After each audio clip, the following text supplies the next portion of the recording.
Pascal Wehrlein leading to start the final one. Antonio Felix da Costa sneaked through into the semi-finals. Pascal Wehrlein, Formula E, world champion here in London. This is all about the partnership between Loctite and Porsche.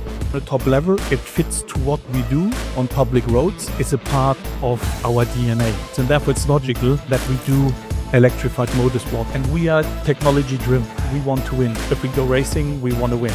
It's very important that you work together with somebody who has the same mindset in his area. These things are very important. Long-term thinking, the right mindset, and of course in technical areas where you can join forces. You need to have some passion for what you do. If you want to do it good, you need to have some passion. It's on the lights and we're underway. Takes pole position.